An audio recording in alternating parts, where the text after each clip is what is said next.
Vamos iniciar a aula 2 do Beabá Sistêmico. Seja bem-vinda. Se você ainda não assistiu a aula 1, eu recomendo que você assista primeiro a aula 1 e depois assista esta aula aqui, porque elas são complementares. Uma complementa para você ter aí a contextualização. E eu estou muito feliz, tanto que estou aqui de batom vermelho, com feedback, com retorno, com as fichas que foram caindo de quem me deu ali esse retorno, as viradas de chave, os insights. Então, assim, é um trabalho que ele tem uma percepção rápida, imediata do que está acontecendo. Só que é um processo, né? A nova configuração mental, ela leva um tempo. Por quê? Porque a gente tem anos e anos e anos fazendo o mesmo movimento. Então, a gente precisa criar um novo caminho neural que se chama a neuroplasticidade. Por isso que quando a gente tem uma virada de chave, nós temos que buscar um caminho de solução. Ali veio um insight, veio um, uau, é isso. Então, qual é o caminho de solução? E nós temos que dar sustentação a este novo processo, criando, inclusive, estratégias para que a gente não volte naquele hábito. Por quê? Porque existe uma força muito grande que vai nos puxar, como se fosse um imã, que é esse inconsciente, né, aí da nossa família, que é a consciência familiar, que é a consciência do clã, que é aquilo que está movendo e regendo. E é dentro dessa consciência que nós temos as lealdades familiares, o amor cego, ali as dinâmicas e os padrões que vão se multiplicando, e por isso nós estamos aqui para corrigir. Por quê? Porque a gente também faz parte desse movimento. Toda família tem suas disfunções, tá? Não existe uma família que ela é perfeitinha, a família margarina. Isso é só uma invenção, é um comercial, um marketing, e a gente acredita, né? A nossa postura infantil, a nossa criança, ela tem aí esse mundo da fantasia e ela gosta, né, de acreditar que sim, existe a família margarina. Porque eu não poderia ser essa mulher feliz, tal, cheia de coisas? Sim, a gente pode e deve ser feliz. Só que a felicidade, ela é um processo normal da vida, como tudo. A gente não fica feliz 24 horas. A questão é sentir-se bem, é cultivar o bem-estar. E o pensamento sistêmico, a visão sistêmica, ela traz o quê? Ela traz uma recuperação rápida, que atualmente as pessoas chamam, né, de antifragilidade. Antigamente, se falava em resiliência. Resiliência é o quê? A gente passa por uma determinada situação, ou a situação passa por cima da gente, e a gente tem a capacidade como se fosse um quebra-mola, uma mola, né, que passou por cima do quebra-mola. Ela volta, ela vai e ela volta para a mesma posição. No mundo evoluído que nós estamos, a gente não pode passar por um desafio e voltar para o mesmo lugar. A gente tem que evoluir. E aí vem a antifragilidade, que é eu não preciso, voltar para esse lugar, ficar com as mesmas teorias. Então eu passo pelo desafio, o desafio vem, aquele emaranhado de coisas, de situações, e aí, deixa eu ver se meus emaranhados estão aqui. E aí a gente sumiu. Achei. E aí a gente vai. Era para ter separado antes da aula, mas eu falei, não vou parar a gravação agora para procurar. Então, o emaranhado, ele está aqui. São situações, a gente vai ver, e aquilo vem, né? E aí a gente começa a desemaranhar, a gente começa a puxar uma pontinha. E quando isso vem para o consciente, eu não sou a mesma pessoa que começou o processo aqui.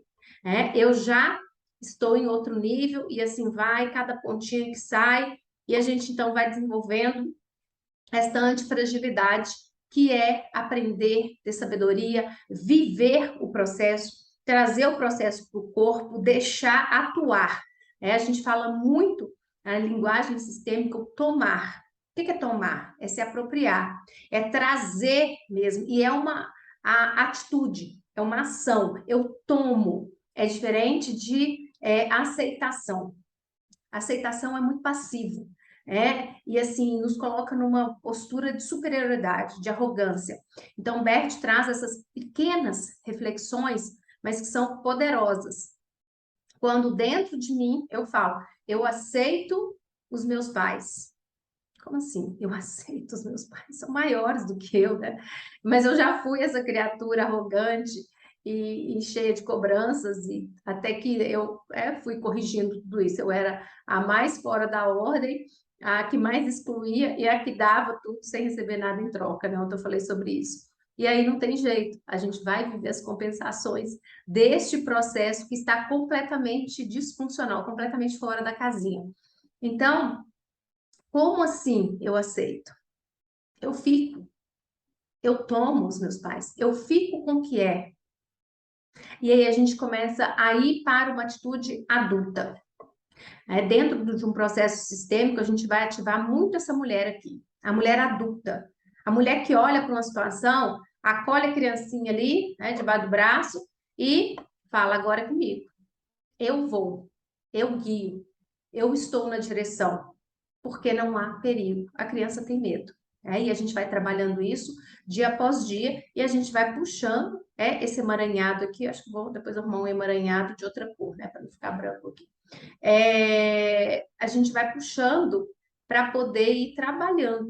E aqui vai para o nível de consciência e é preciso criar um novo caminho neural para dar sustentação em todo esse processo. Então, isso aí é diariamente. Então, a gente traz esse tomar, que é diferente, de aceitar. A gente toma. Aqui eu vou trazer várias palavras, né, um pouquinho dessas, do que a gente usa, né, desse glossário dentro do sistêmico, dentro das constelações. A constelação, como eu falei ontem, ela é uma ferramenta de diagnóstico. Ela ficou muito popularizada, principalmente agora com a série Top 10 da Netflix, que é Uma Nova Mulher. E Uma Nova Mulher, ela traz uma abordagem das constelações clássicas, que foram as primeiras que Bert começou, e ela traz ali um ponto místico, aonde não tem, dentro do processo fenomenológico, a presença do facilitador, do constelador, do condutor ali, adivinhar, ter ali aquela parte que ele tem uma magia. Não existe isso, tá? O constelador, ele se rende ao campo e ele entra numa postura que a gente chama fenomenológica, entra no vazio, e é desse vazio que emerge ali as soluções, aquilo que o campo vai abastecendo. E o campo, ontem eu falei, acabei falando bem pouquinho dele, ele é o campo morfogenético. Ele foi aí trazido por um biólogo pelas suas percepções. Então, esse nome veio exatamente porque ele começou a perceber movimentos. Tem aí a teoria dos 100 macacos. Depois você dá um Google e busca lá a teoria do 100º macaco, que aí você vai entender o que é esse campo morfogenético. E ele é um campo mesmo, é como se fosse uma nuvem de informação, aonde principalmente os animais eles se conectam com isso. É o que faz com que as baleias elas migrem, tem os processos migratórios das aves. A tartaruga marinha ela vai para determinada praia para fazer a desova, depois ela nada e some, e as tartaruguinhas que nascem, elas sabem exatamente o caminho do mar. Então são essas, é como se o animal tivesse um radar ali e ele se conecta com esse campo direciona. Então, esse biólogo, Rupert Sheldrake, ele fez esse mapeamento e começou a fazer essas observações, e aí traz para a nossa vida, né? Nós também estamos sujeitos a esse campo onde as informações de padrões, elas estão instaladas ali. Por isso, são coisas muito fortes. E quando a gente percebe, a gente está fazendo igual aquilo que a gente mais temia, né? Aquilo que eu mais criticava na minha mãe, aquilo que eu mais criticava no meu pai, de repente, é exatamente o que eu estou fazendo. E de uma forma tão fidedigna, que a postura, a forma de manifestar ali determinadas coisas, é igual. Eu me vejo muito, né, assim, com minha mãe dentro de mim, como se fosse ela. A forma de pegar a cachorra para passear, ela que passeava com a cachorra o tempo que ela morou comigo. Agora tem 1 ano e meio que ela não está mais comigo, ela está morando com meu irmão. Então, o jeito de pegar uma xícara, o jeito de pegar alguma coisa, quando eu vejo, eu estou fazendo exatamente a mesma coisa. Então, nós trazemos, né, os nossos ancestrais, e 50% pai, 50% mãe, mais a nossa própria evolução. Então, tudo isso é o campo morfogenético, ele vai trazendo esses padrões e nós somos tomadas, é uma energia que é tomada. Por isso que quando a gente vai tomar algo, a gente precisa tomar, se apropriar, igual a energia faz com a gente. Por quê? Porque aí a gente consegue sair desse movimento de uma forma consciente, tá? Então, precisava olhar, falar do campo mais um pouquinho e eu sugiro que você dê um Google e procure para realmente saber e se informar. A constelação, a ciência sistêmica, ela não tem nada, nenhuma ligação com nenhuma religião. E as dinâmicas, né? Quais são essas dinâmicas, então, que estão aí permeando, né, esse sistema? São várias, várias e várias e várias, que passam de geração a geração. Eu ia fazer uma lista, eu cheguei a fazer uma lista aqui, que são as doenças, né, as principais dinâmicas. Vou pegar aqui meu post-it. Doenças graves, né, câncer, doenças que vão passando principalmente de pai para filho, divórcios, falências, assassinatos, suicídios, abusos sexuais, violência doméstica, vícios, todos os tipos de vícios, pornografias, abortos, segredos familiares, e isso aqui é só um pouco, tá? Então, tudo isso que está ali rodando, né, no consciente do clã, nessa consciência familiar, a gente é tomado, alguém é tomado por alguma situação para compensar algo que aconteceu, para aquilo ser visto, principalmente as exclusões. Então, nós temos as 3 leis sistêmicas. Hoje a gente vai aprofundar um pouquinho mais. A lei da ordem, a lei do pertencimento e a lei da troca, do equilíbrio. Então, tudo que veio antes tem o direito de pertencer. Tudo que veio antes tem o direito de pertencer. E aí a gente não pode esquecer que nós temos uma ancestralidade. E ontem eu falei um pouco sobre essa ancestralidade, né? Aqui estão nossos pais, a gente segue, eu vou colocar assim de ladinho para ficar mais fácil para visualizar. E aqui a gente precisa realmente ir, né? Deixar pai e mãe, ir embora e se unir a alguém e formar uma só carne. Quando a gente volta, e principalmente numa postura infantil, de quem está reivindicando, e eu fui muito essa mulher, por quê? Porque a gente tem que culpar, a gente tem que cobrar de alguém, por quê? Porque a gente não está se autorresponsabilizando. Crescer é uma atitude adulta. Trabalhar é uma atitude adulta. Ai, mas vai dar trabalho. Tudo que um adulto precisa fazer para se desenvolver vai dar trabalho. Gravar essa aula dá trabalho. Subir a aula para o YouTube dá trabalho. Fazer um lançamento dá trabalho. Ter filhos dá trabalho.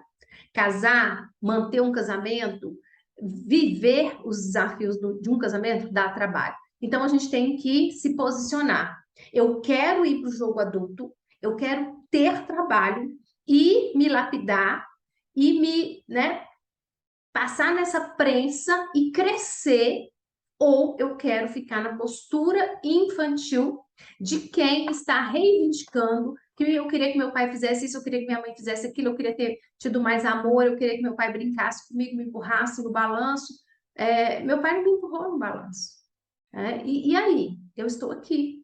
Eu posso continuar reivindicando e ficar na postura infantil, ou eu posso agradecer por ele ter me dado a vida.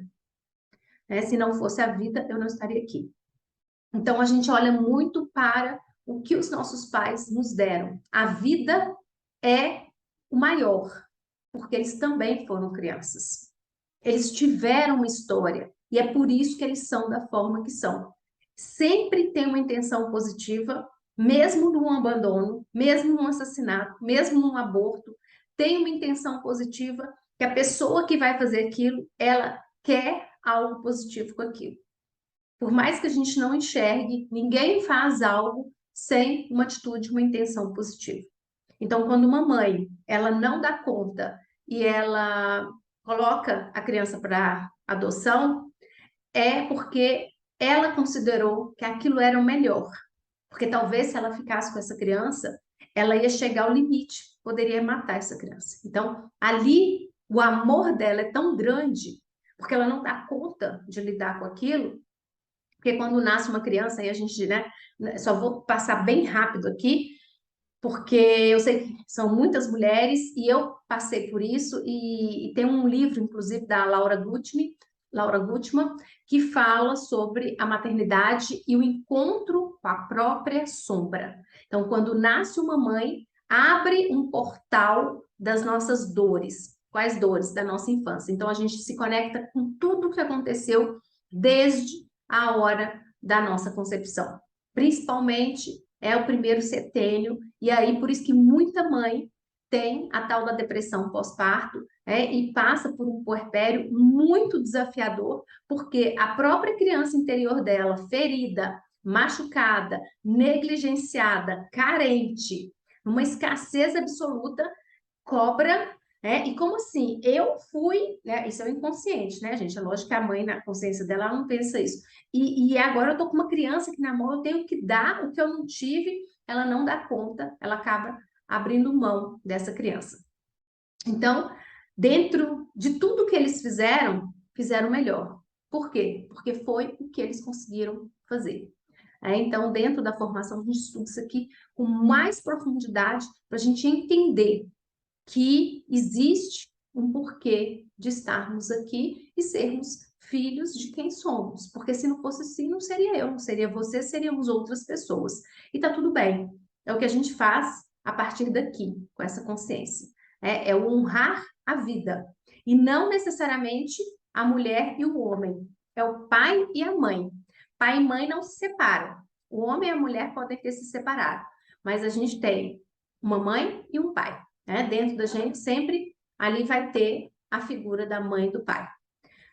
Quando existe um processo desafiador entre o homem e a mulher, a figura do homem, o ser humano, o homem que tem uma vida falha, cheia de coisas, e a mulher também, exatamente como nós, eles se separam e a gente não olha para a mulher e para o homem, para as características, para quem eles são ali naquela vida cotidiana de imperfeição, que não são heróis. A gente fica com a figura do pai e da mãe, quem nos deu a vida. E muitas vezes o adulto, a criança, né, não vai conseguir se relacionar com os comportamentos desse homem e dessa mulher, tá? Porque podem ser comportamentos disfuncionais e tá tudo bem, só que a gente precisa honrar quem deu a vida, então é importante falar sobre isso. E então essa vida chega e aqui a gente não pode ficar com essa postura, né? A gente simplesmente tem que olhar para aquilo que está rodando, principalmente para o nosso projeto. Se eu quero desenvolver algo, eu preciso colocar energia aqui nesse projeto. Ontem eu trouxe, né, as 5 dores aí mais comuns, né, dentre as mulheres. O medo, que foi o amarelo. Muitas me falaram que sentem, né, muito medo, e algumas trouxeram que se identificaram com todas.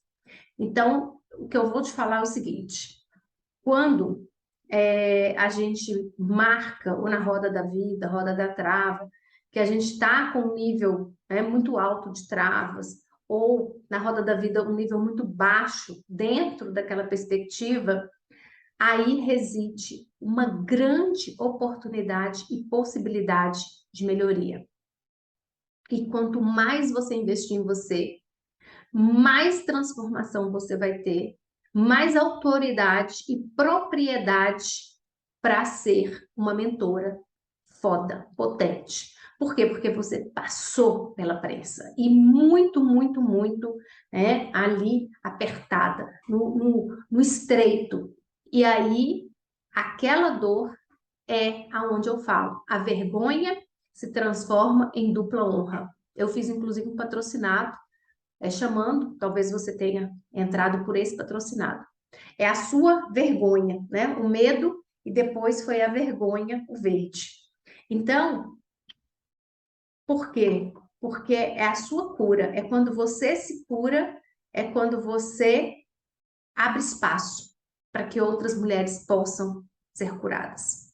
Quando a gente muda a nossa frequência, ela vai para esse coletivo e a gente começa a trabalhar essa sustentação, para que o coletivo não volte e nos sugue de novo para essa roda viva da automatização.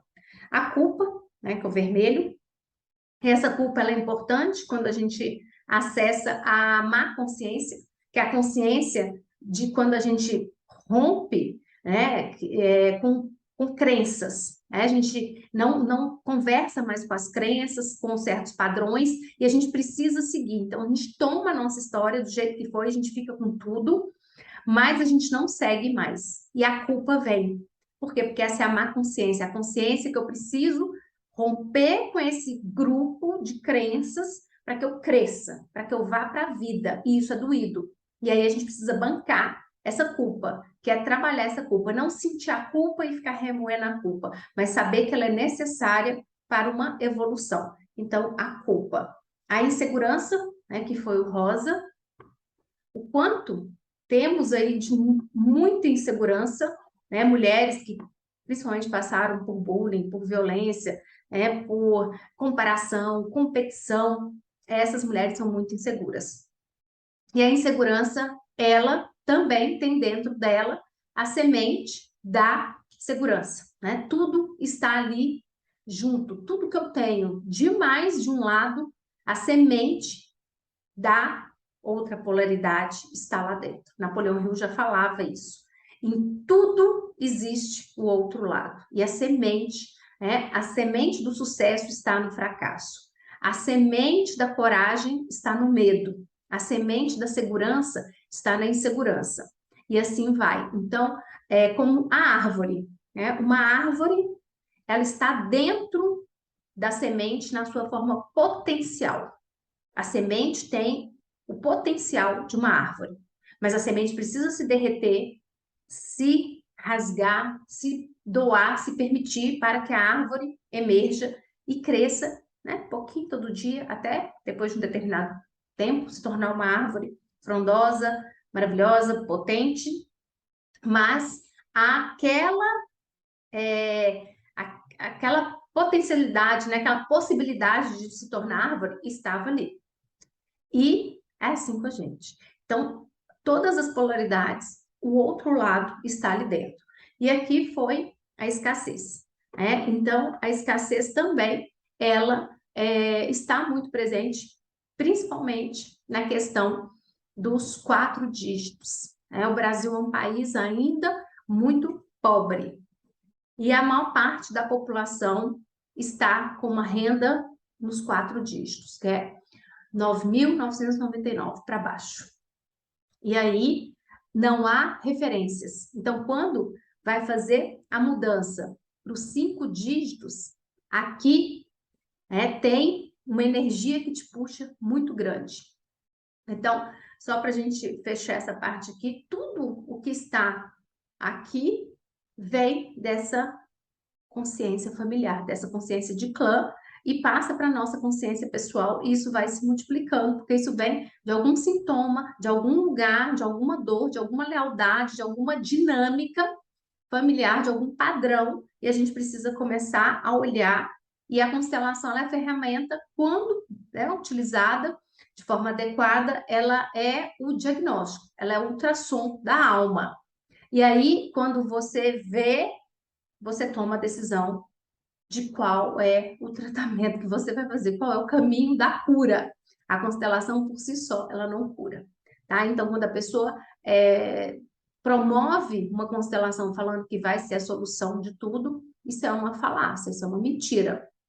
A constelação ela tem um poder grandioso de acessar essas travas, de acessar coisas que estão em camadas profundas, mas ela é uma ferramenta que precisa da postura adulta de quem está do outro lado aplicar a conduta, né, um movimento para corrigir aquele processo.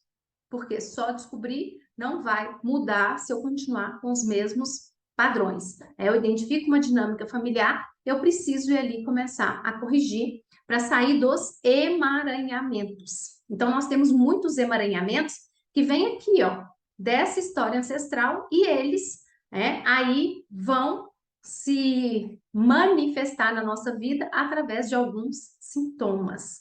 Aí aqui eu coloquei sintomas emocionais. Então, eu vou tirar esses sintomas emocionais aqui, a gente já sabe, e quando eu falar aqui, provavelmente você vai identificar com algum que pode estar aí rondando o seu inconsciente e na hora que você vai fazer alguma coisa, você paralisa. Então, aqui a gente tem essas lealdades e esses padrões que vêm de muito, muito tempo. E aí eu vou usar a bonequinha russa, como eu falei ontem. Vou colocar aqui a nossa criança, esses marinhamentos estão aqui. E aqui, então, tá a gente, né? Como se fosse aquela ali, a bonequinha russa. Aí aqui, a minha mãe tá dentro de mim, dentro da minha mãe tem a minha avó, que também tá dentro de mim, tem a bisa, e aqui tem a tataravó, né? Isso aqui só vai até aqui, mas a nossa história vai lá atrás. Então, aqui, deixa eu tirar o emaranhado para cá, para a tataravó aparecer, senão não aparece. Então, quando eu estou na barriga da minha mãe, principalmente, né, nós mulheres, que os óvulos, eles são formados dentro do processo de crescimento do feto. Então, nós mulheres trazemos os nossos óvulos desde ali a parte da gestação. São os óvulos que a gente vai usar por toda a vida. Então, eu, enquanto estava na barriga da minha mãe, os meus óvulos, eles foram, então, formados ali durante o meu processo, que eu fui formada. A minha mãe, quando os óvulos dela, dentro da barriga da minha avó. Então, o óvulo que me deu origem, que foi o da minha mãe, ele veio quando ela estava na barriga da minha avó. Então, a gente traz muito desse universo, da essência, feminina. Por quê? Porque ele vem de lá. Com os homens também acontece, só com a mulher, como a gente tem essa questão mais emocional, isso é muito mais forte. O esperma, ele é produzido diariamente. O homem tem ali uma relação sexual, ele esvazia, literalmente, como quando a gente fala, o homem está de saco cheio. Quando ele está de saco cheio, essa expressão, ela significa como está nervoso. Ele está com testosterona altíssima e precisa esvaziar o saco. Então, ali é onde fabrica esse esperma. E a gente vem com isso aí lá da fábrica, que é da barriga da mamãe. Então, da barriga da mamãe, a gente vem com o óvulo que deu origem, que estava na vovó, e assim vem. Então, a gente tem uma carga emocional muito grande das mulheres. O que essas mulheres passaram? E aí a gente vem de uma sociedade patriarcal, extremamente machista, muito, muito, muito caótica em termos de abuso, de coação, de intimidação. Agora a gente tem lei Maria da Penha, a gente tem várias leis aí, mas a mulher foi extremamente massacrada. Então, o que será que as nossas ancestrais, o que elas passaram?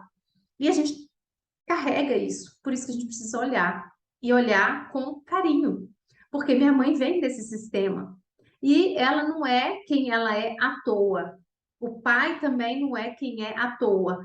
O homem, mesmo ele sendo extremamente machista, ele foi criado por uma mulher, que é machista, ela traz isso, porque o homem estava lá na roça trabalhando, não tinha nem tempo os homens não criavam os filhos, quem criava eram as mulheres. E esse machismo ele era sustentado e passado. Então, as mulheres, elas também eram vítimas do machismo, mas elas também duplicavam esse machismo. E por isso que dentro do sistêmico, quando a gente faz um atendimento a cliente, é sem culpa, sem medo, sem expectativa, sem ali apego, e sem julgamento. Eu não me apego à situação, eu simplesmente me coloco como uma facilitadora. Eu não posso julgar, eu não tenho que ter medo, eu não tenho que ter insegurança, não tenho que ter nada, eu simplesmente tenho que estar ali disponível. Por quê? Porque as pessoas têm as suas histórias e a pessoa vai estar ali confiando, entregue. Então, a primeira coisa que a gente já vai trabalhar desde agora, independente se você vai seguir comigo para a formação ou não, é um não julgamento. Para a gente poder começar a consertar a nossa história. Porque quando eu olho para uma mulher, eu julgo. É a saia, é isso. E a gente tinha muito a questão da violência doméstica. Ah, mas também deve gostar de apanhar, né? Gente, é muito difícil. Só quem passou, e hoje com maturidade, conversando, conhecendo outras histórias, só quem passou por uma situação de abuso sabe a dor que é para romper aquilo, porque ela está no sistema. E ali muitas vezes ela está compensando alguma coisa da história da ancestralidade. Por quê? Porque são padrões, são esses padrões que vão se repetindo. E a mãe passou por um casamento abusivo, a avó passou e ela tá ali passando. Então ela precisa ter uma força na alma absurda para ela conseguir romper esse padrão. Ali ela encerra o ciclo. E não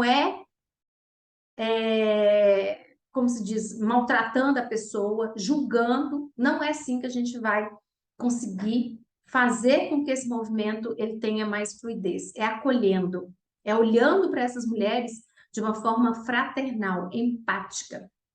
Por quê? Porque ela vem de uma história de abuso, de poder, de um monte de coisa, tá? Então, essas lealdades, elas vão se manifestando, né? E elas são multiplicadas, e a pessoa é tomada para viver aquele processo. E aí, dentro do sistêmico, quando essas lealdades, elas vão para um nível, né, dos segredos familiares, o estuprador da família, porque, gente, toda família tem alguém com uma disfunção sexual. Então, tem um pedófilo, tem um pai que abusa da filha. Por quê? Porque é da natureza humana fazer essas coisas que, né, a pessoa surta lá um determinado momento e começa, porque a energia é maior do que ela é tomada pelo campo, literalmente. E aí, na hora que a gente começa a mergulhar fundo no conhecimento de Bert Helling, não tem certo ou errado, tem uma pessoa que foi tomada. E aí, ainda bem que foi aquela pessoa. Imagina se fosse eu, se fosse você, que fosse abusadora da família, que fosse assassina, que fosse a que tivesse né, fazendo qualquer coisa que a sociedade julga como né, uma coisa bárbara, uma barbárie. Então, a gente olha de um outro lugar. E eu tenho aprendido isso dia após dia. Qualquer atendimento que chega para mim, a pessoa fala qualquer coisa, o meu olhar para ela é o mesmo de quando ela chegou. Não há julgamento, né? Então, a gente precisa começar a trabalhar com isso desde agora. Então, as lealdades, os padrões, eles vêm desse processo repetitivo e são compensações. Algo que a família, né, que aconteceu, por exemplo, uma família que tinha um determinado comportamento lá em Portugal, aí vem para o Brasil, sai de lá, não despede, não sei o quê, sai na arrogância com os pais, chega aqui, começa a viver para compensar. O que é compensação? Algo que se sentiu prejudicado, então aqui precisa pagar o preço. Essa é a lei, é a lei da troca, né? É a lei que rege o equilíbrio de tudo. Né? Nada vai ficar impune, porque essa é uma lei sistêmica. Quer eu queira, quer eu não queira, tá? Então, aqui deu para entender aí, mais ou menos, ou mais ou menos, porque com uma aula só, né, não é tão simples, mas eu espero que esteja fazendo sentido, que a minha didática... Ai, deu até um trava. Eu tô com trava-língua, né? Vou tomar um chazinho aqui, preparei um chá.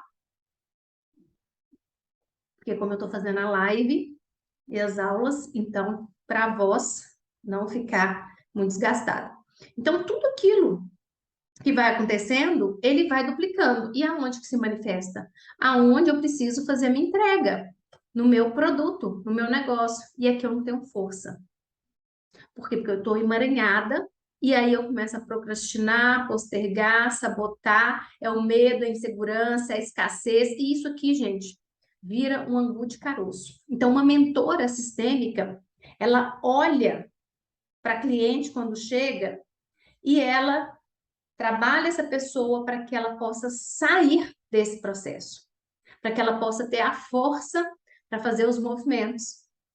E aí a gente pode ter atendimento individual, mentoria, 4 encontros, 5 encontros, 10 encontros, para você estruturar um meio para trabalhar aquela pessoa, né? Pode ser individual ou grupo. E a constelação, ela faz parte do processo sistêmico desde o momento que a gente está nesse movimento. Por quê? Porque na hora que a gente entra no campo, aquilo começa a reverberar, né? O seu inconsciente já sabe que você está no campo sistêmico. Então, quando você assiste uma aula sistêmica, ali você já está constelando. É uma constelação mental. Quem constela é a pessoa que foi buscar a solução. Por isso que a gente tem usado muito a palavra facilitador, porque quem constela o constelar é reorganizar o sistema dentro da mente. São as fichas que vão caindo, os insights, aquilo que vai emergindo e a gente vai indo por camadas, né? A primeira camada, depois abre, porque é assim, a gente vai resolver uma situação, vai aparecer outra, resolver uma situação, vai aparecer outra, e assim sucessivamente. Então, quando eu estou emaranhada, presa em questões aqui dessa ancestralidade que estão reverberando, eu não consigo pôr o meu projeto para rodar. Não tem jeito, né? E aí, deixa eu compartilhar a tela aqui com vocês sobre a pirâmide, né? A pirâmide que eu falei. Por que que é difícil uma pessoa romper aqui a barreira, né, dos 9.999? Vai estar com menos de 3% aqui, ó, da população. E essa é uma pirâmide de 2013. Eu acredito que ela não mudou tanto, principalmente depois da pandemia, que nós tivemos aí uma queda na renda familiar muito grande.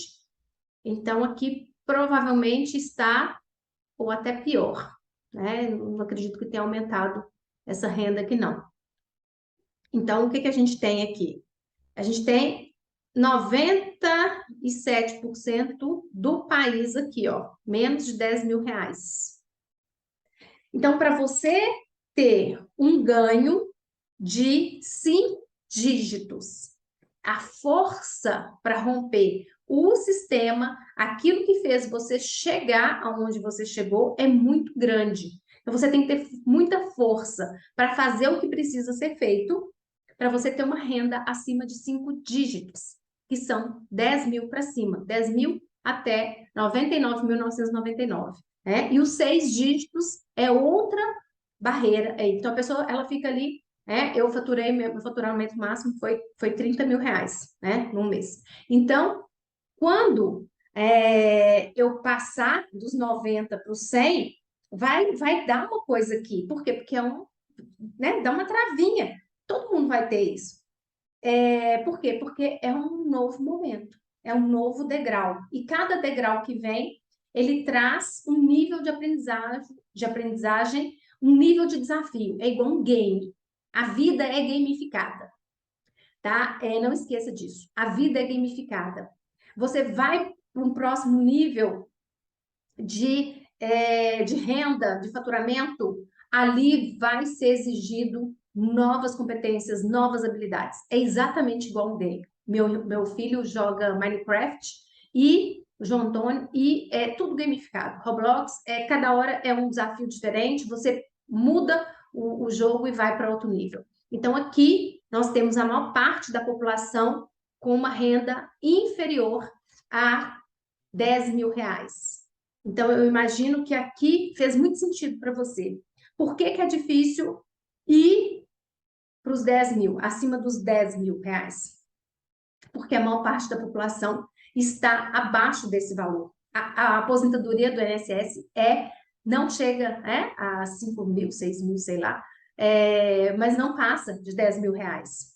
Funcionário público, dependendo do funcionário público, sim, mas a maioria não está. Então, a gente tem que fazer uma força de trabalho interno para que a gente possa ir para o mais sem arrogância, sem reivindicações, sem nos sentirmos ali, né, a rainha da cocada. Por quê? Porque aquela renda que tenha sido um salário mínimo, ela foi importante para manter a sua vida até você conseguir a sua independência. Então, a gente não pode ser arrogante. A gente tem que respeitar o dinheiro desse país e começar a fazer essa mudança dentro da gente. Respeitem. Eu tenho uma birra que vai ser agora um desabafo. Muita gente no digital, né, faz uma propaganda que todo mundo tem que lançar, todo mundo tem que ter produto digital e tal. Eu sou extremamente contra. Todo mundo tem que fazer aquilo que gosta, tem tesão e tem prazer. Se você gosta do trabalho CLT, seja CLT. Seja melhor CLT. Se você gosta do serviço público, seja funcionária pública. Mas seja a melhor. Não seja uma funcionária pública medíocre. Não seja um CLT medíocre. Se você quer empreender, seja melhor. Se você quer vir para o digital, seja melhor naquilo que você faz. Por quê? Porque nós precisamos de tudo. E esse é o equilíbrio sistêmico. Agora você vai entender. As pessoas ficam, né, tem muitos plays por aí, muitos especialistas já viram isso.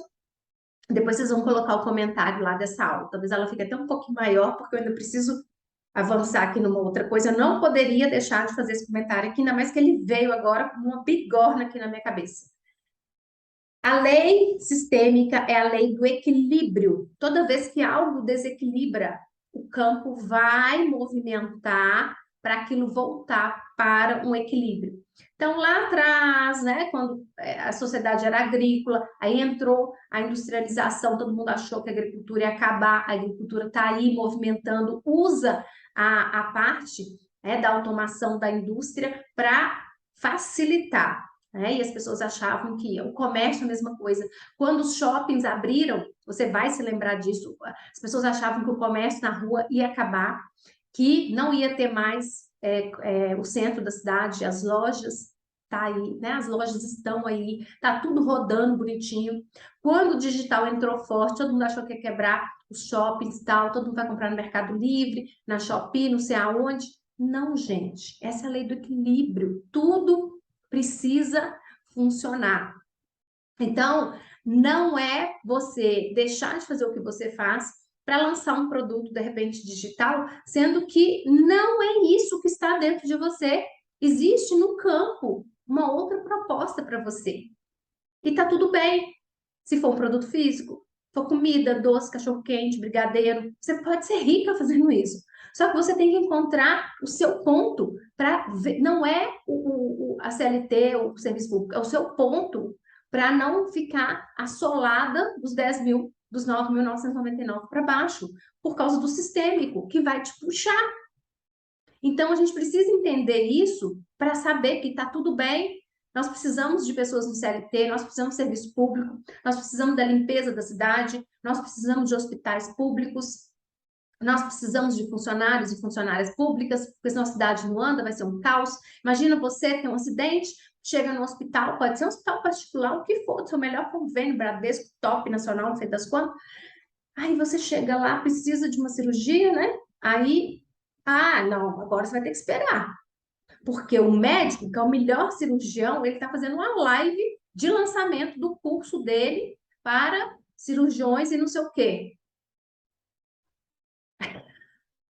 Então, essa é uma opinião pessoal minha, que tudo precisa. Você vai no restaurante, a cozinheira, que é CLT, precisa estar lá, porque senão você não come bem. Você vai viajar, o hotel que você vai ficar precisa lá do CLT. Você vai passar na Polícia Federal para embarcar para fora do país, o seu passaporte, né? Bem, quem vai ver isso? É o funcionário da Polícia Federal. Então, não tem essa onda de todo mundo tem que ir para o digital, porque desequilibra. E o desequilíbrio não é bom para ninguém. A gente precisa de tudo. A questão é quanto tempo você fica servindo naquele movimento. É um ciclo. De repente, seu ciclo fechou na CLT, como o meu fechou. Ok, eu saio, mas eu trago a minha história e eu dou lugar para quem vai seguir. É sempre assim, a gente sai de um degrau, de um lugar, e a gente abre espaço para outra pessoa, né? Eu espero que estejam caindo muitas fichas aí. Então, aqui eu falei, né, das, da pirâmide aqui, né, da distribuição da renda. Agora eu vou trazer aqui para vocês as casas dessas casas sistêmicas dessa autora, Aline Roman. Eu não ia trabalhar dessa forma, mas algo me chamou para que eu olhasse para isso. Eu não vou falar, são 700 e tantas frases de cura, né? As frases de cura eu gosto de usar em presença, elas emergem, mas é interessante para quem está começando ter uma referência. E aqui eu vou usar as casas sistêmicas, onde a gente tem aí os emaranhados, tá? Eu vou passar rapidinho aqui, queria mostrar ali para vocês a capa do livro. Então, a gente vai... Primeira casa, casa do aborto.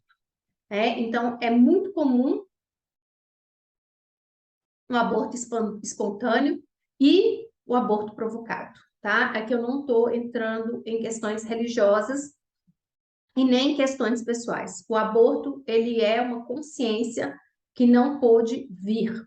E quando há abortos, essa consciência precisa ser integrada, porque senão vão acontecer ali muitas perdas, porque alguém na família vai estar olhando para aquele aborto, vai olhar para a morte. Então, aborto, podendo-se ter conhecimento ou não, que é o aborto espontâneo ou o provocado, precisa ser acolhido e incluído. Então, tudo o que precisa ser incluído. Casa do abandono. O abandono pode ser real ou imaginado. A criança pode se sentir abandonada ao ser deixada no berço pela ausência de um dos pais, porque dentro da criança só ela sabe o que é o abandono. Ou ela realmente foi abandonada, né? Com uma morte prematura de alguém, por uma separação, um divórcio, e o abandono propriamente dito por uma adoção.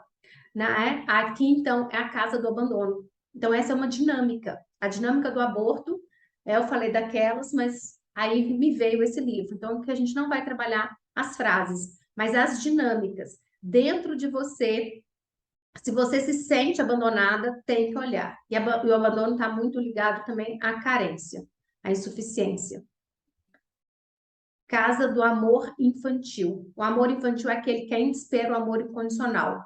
E este amor só recebemos de nossos pais. É a minha postura infantil reivindicando.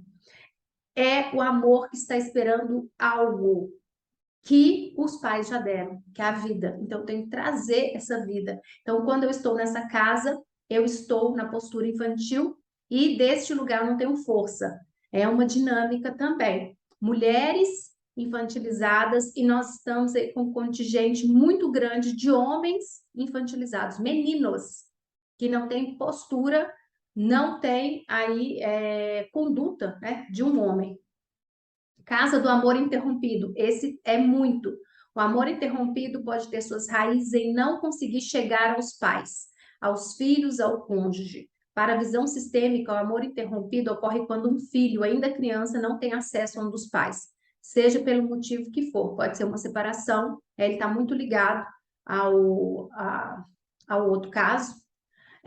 O amor interrompido, ele pode ser, né, a criança que esperava algo da mãe, que esperava algo do pai, a mãe que prometeu fazer alguma coisa. Então, é uma falta que a pessoa sente, o amor interrompido. Esse amor interrompido, ele acontece várias vezes, até mesmo nós que somos mães hoje, o filho tem uma demanda, a gente não consegue atender, ali ele sente, é o amor interrompido. Então, a gente tem muitos casos de amor interrompido. E acontece, casa das lealdades ocultas. Por amor ao nosso sistema familiar, somos leais. Tomamos o lugar daquele que sofreu, repetimos padrões para referenciar uma história que precisa ser contada. né? É alguém que toma o lugar de uma pessoa doente, de uma pessoa que faleceu, que morreu, que suicidou. A pessoa, ela entra naquela energia e ela vive a vida do outro de uma forma totalmente disfuncional, casa das lealdades ocultas. Então, a pessoa se torna igual à outra. E aí ela precisa sair desse lugar, porque daí ela não tem força. Casa do dinheiro.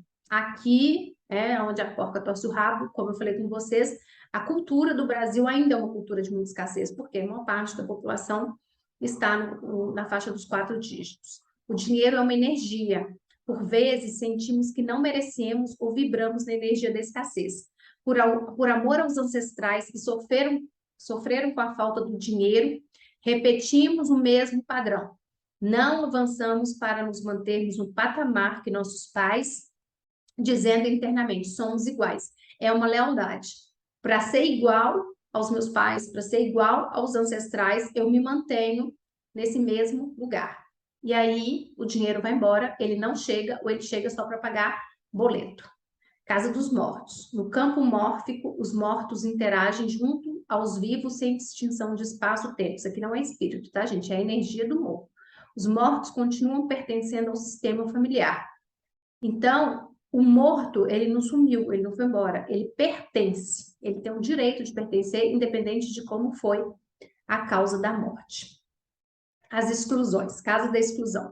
Vivo ou morto, não importa o que se tenha feito, todos têm o direito de pertencer ao sistema familiar.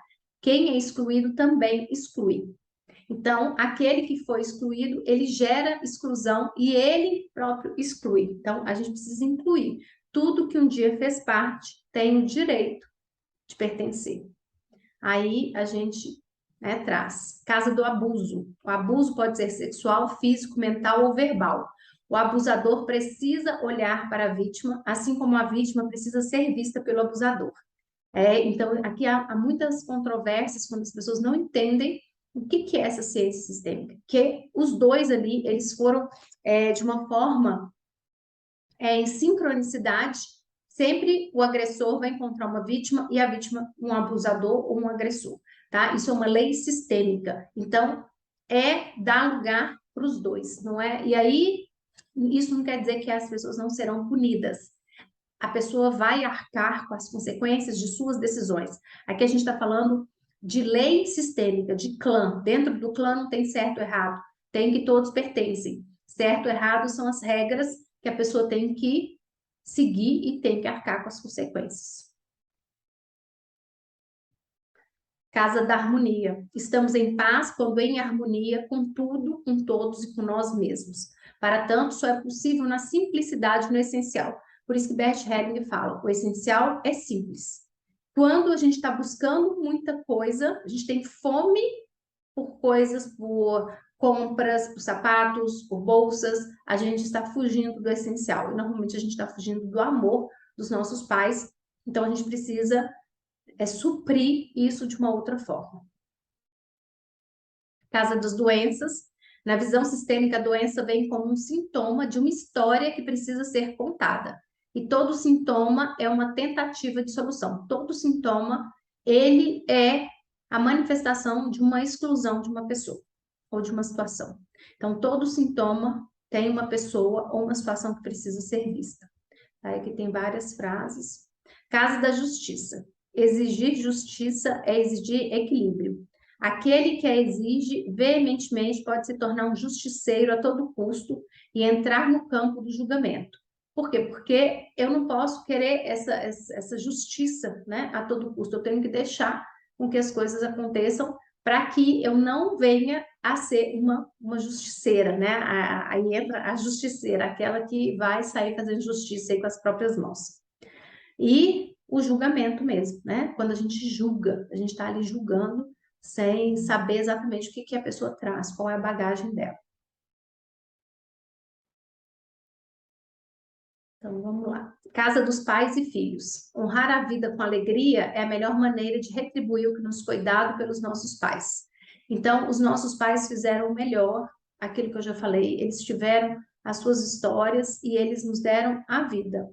Então, nós temos que honrar E é um desafio, é difícil, gente. Eu venho desse lugar que eu me coloquei maior do que pai e mãe, ixi, foi uma coisa doida. E voltar para o meu lugar de filha, foi uma atitude adulta, de olhar e falar, eu estou no lugar errado, desse lugar eu não tenho força. E aí, voltar e fazer diferente, tá? E honrar mesmo, ó, quantas frases tem aí. Casa dos irmãos, os irmãos são um presente, uma dádiva, para compartilharmos o amor, as alegrias e as tristezas dessa vida. Nos sentimos culpados quando o irmão não está bem. Entre irmãos tem muitos conflitos também, e ali, as dinâmicas estão acontecendo. Então, a gente tem a casa da profissão, saltei aqui. Minha profissão é minha contribuição para a vida, minha missão de alma. Tomo papai e mamãe e sei o meu caminho.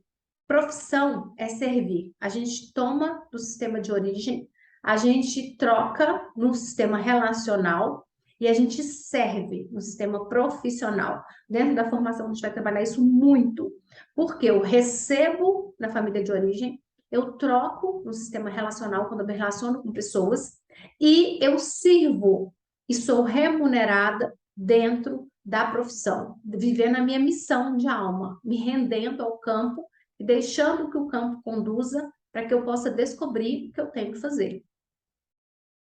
Casa da depressão. A gente sabe, que a depressão hoje ela está em alta e a ausência de algo na alma. Isso é meu? De quem é? De quem é esse vazio? Quem precisa ser visto? Que história precisa ser olhada? É uma ausência na alma.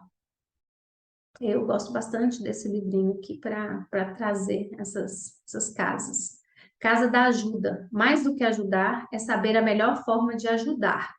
Por vezes nos colocamos arrogantes para ajudar o outro. A gente tem que tomar muito cuidado com a ajuda. A gente que trabalha como facilitadores, existem as ordens da ajuda, que dentro da formação vai ser uma das primeiras dos primeiros conteúdos, que a gente vai estudar, que são 5 ordens da ajuda. E a gente não pode querer ajudar uma pessoa. Nós somos facilitadoras. A gente não pode querer fazer o caminho. A gente não pode querer que essa pessoa ela faça a todo custo, porque senão a gente troca, a gente se emaranha e aí se lasca todo. Então é muito desafiador e existem caminhos para isso não acontecer. Casa da obesidade. Para quem eu como? A quem estou referenciando? Qual vazio desejo suprir? Então, quem come muito, come para suprir algum vazio de algum lugar do sistema. Ou come para poder saciar aí a fome sistêmica. Casa dos imigrantes. Honrar as raízes é importante para a clareza de propósito. Honrar a pátria é saber de onde veio e aonde quer chegar, principalmente quem deixa, o Brasil e vai para outro lugar. Tem que honrar, porque quando você não honra, aquilo que vem depois não é abençoado pelo que veio antes.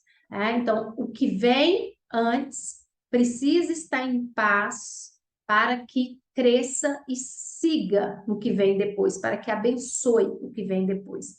Por isso que a gente precisa incluir tudo. Então, o que veio antes, estando em paz, ele segue no que vem depois.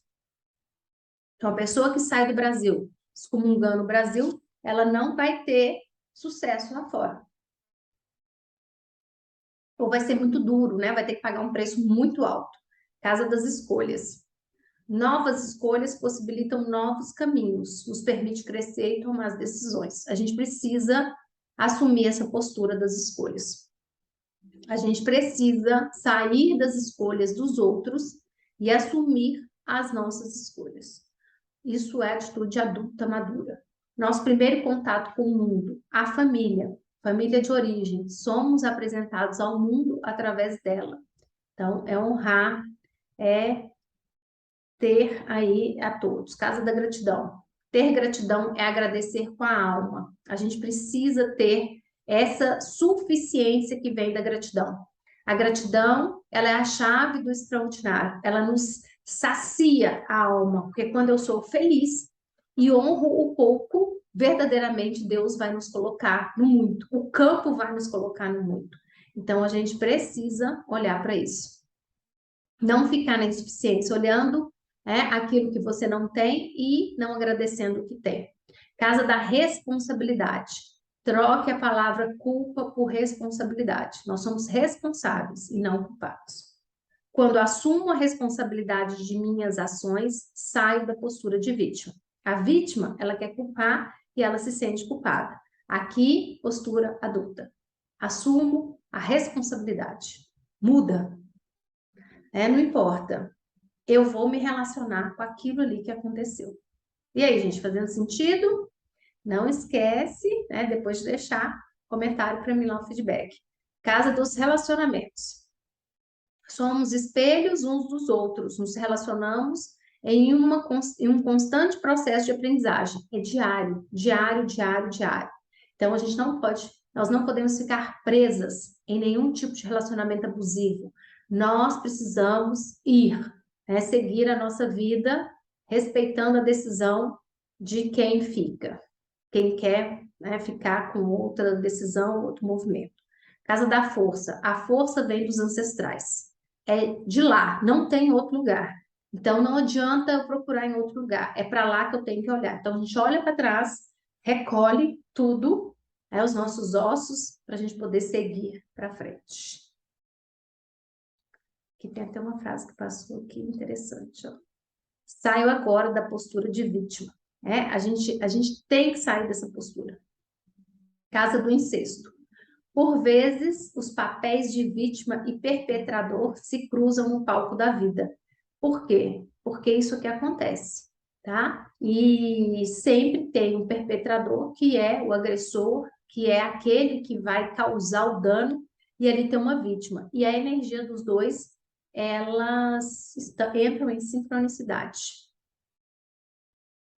E não é perdoar, né, gente? A gente fica com tudo e a pessoa vai arcar com as consequências diante da lei. Casa da criança interior. Sempre há tempo de se reconectar com a sua criança interior. É olhar para essa criança, trazendo a criança feliz e acolhendo a criança ferida. A criança que foi negligenciada, que não teve aí aquilo que ela almejava. Então, a gente acolhe. Casa da sexualidade. A sexualidade se move para além do sexo. Ela é a energia propulsora da criação, de se sentir aterrado e com direcionamento de caminho. É entrega e vulnerabilidade. Eu trabalhei na semana passada a energia da sexualidade junto aos nossos negócios, junto a fazer dinheiro, a ter um projeto, a criar. A gente cria o tempo inteiro. Tudo isso é energia da sexualidade.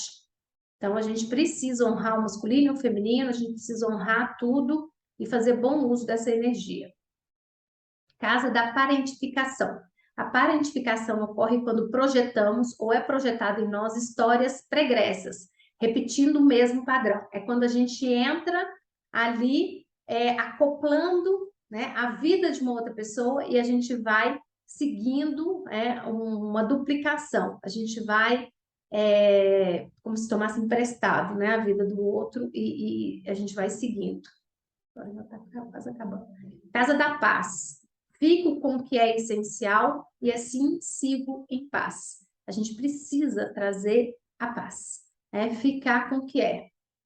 Casa da escravidão. Não sou descendente de escravos. Eu descendo de seres humanos que foram escravizados. Olha que lindo.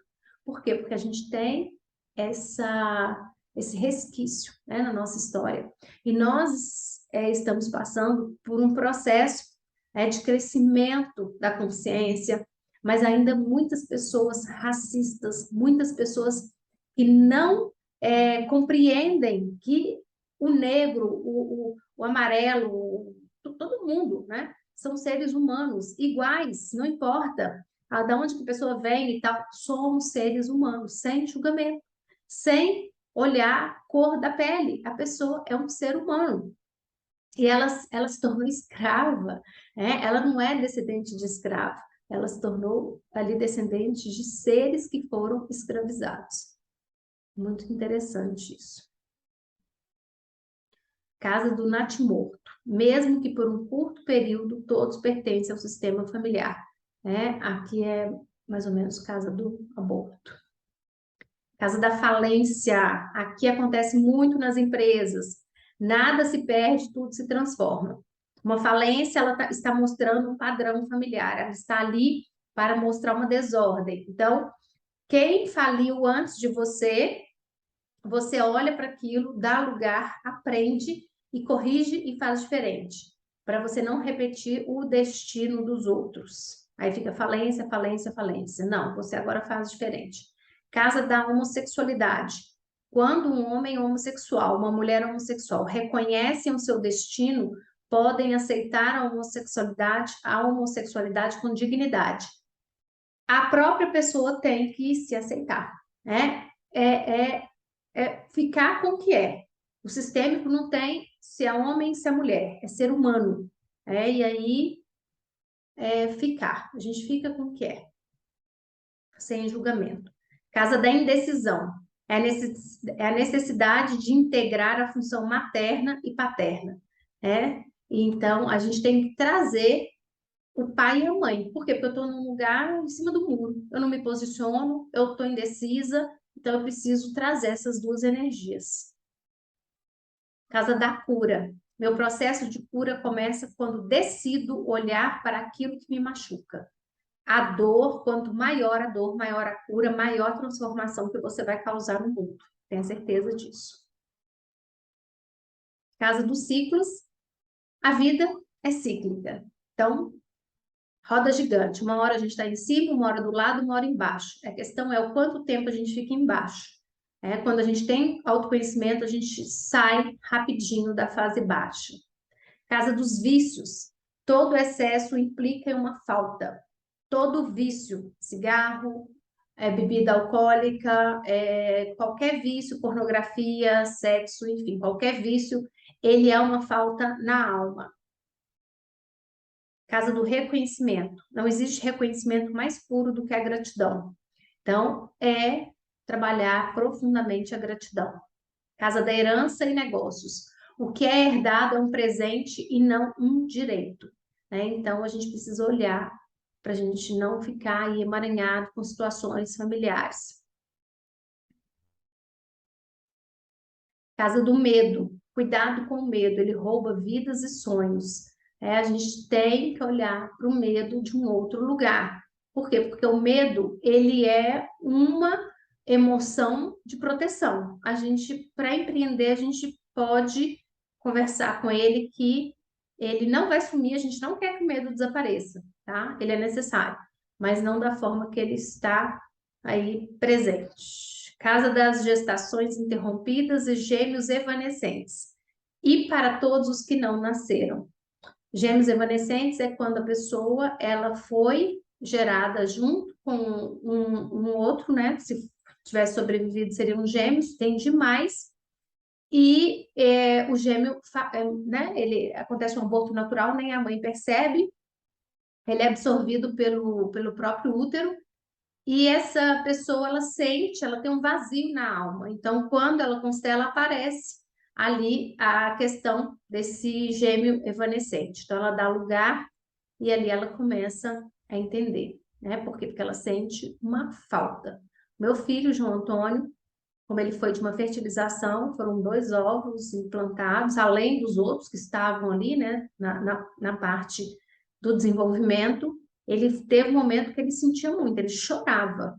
Aí eu fui trabalhando isso com ele, a gente foi fazendo as liberações, coloquei um nome, que foi a Maísa, independente se era sexo masculino ou feminino, é uma consciência. E deu certo, né? Então ele parou. Por quê? Porque foi um gêmeo evanescente, que não chegou a nem, né, a ser um aborto mesmo. Casa dos ancestrais. Talvez você esteja buscando nos galhos o que só encontramos nas raízes. Gente, isso é profundo demais. Por quê? Porque a gente quer lá o fruto. E a gente está esquecendo que é a raiz que dá sustentação a tudo. Então, nós precisamos buscar as nossas raízes. É muito profundo, né? Casa do masculino, o masculino sagrado em mim reverencia o feminino sagrado em mim. Os dois, masculino e feminino, os dois precisam estar em ordem. Casa do feminino, o feminino sagrado em mim reverencia o masculino sagrado em mim. Nós precisamos ter os dois ali com equilíbrio, tá? Então, o que eu me propus para hoje foi falar exatamente sobre a parte das lealdades, dos padrões. Aqui, na hora que eu fui fazer, veio as casas sistêmicas, eu achei interessante porque dá uma amplitude, e aí não tem certo ou errado. Tem algo que precisa ser visto, e o sistêmico ele tem um caminho para que a gente veja, a gente acolha, a gente saia desse lugar de julgar e a gente comece a trabalhar a nossa consciência, ir para um outro nível. Por isso que eu falo que é o despertar, destravar e transformar. Não adianta só destravar. E o destrave ele acontece quando a gente desperta. Quando vira uma chave, aí eu promovo o destrave, que é fazer o processo, e aí eu transformo. Eu transformo a mim mesma e a partir daí eu consigo transformar o mundo. Então a gente fica por aqui com essa aula 2, onde a gente viu aí as leis sistêmicas, né? A lei do pertencimento. Então tudo isso que está excluído precisa ser reintegrado. Tudo aquilo que está fora da ordem, quando eu quero mandar na minha mãe, no meu pai, quando eu quero mandar nos meus irmãos, se eu sou caçula, quando eu quero mandar no meu chefe, quando eu não aceito ir para o meu lugar, então é desse lugar que a gente tem força, é do seu lugar de filha, é do seu lugar de esposa, não é maior do que o marido, né? Ambos são juntos, cada um dentro do seu papel da relação, que é estabelecido com acordos. Então, esses acordos são entre casais, cada um sabe o que é melhor para si, e o seu papel, né, como profissional, como pessoa que está, como mulher. A mulher tem que se cuidar, a mulher vem antes, primeiro é a mulher, depois é a esposa, depois a mãe, né? Então, assim, eu preciso cuidar de mim. É lógico que às vezes a mãe, principalmente se é um bebê, uma criança nova, vai exigir muito tempo, mas eu não posso me negligenciar. Eu não posso esquecer a esposa, porque senão o lugar fica vazio. E todo lugar que fica vazio, a energia vai trazer alguém para ocupar, né? Depois a gente fala disso lá na formação, porque é muito pano para manga.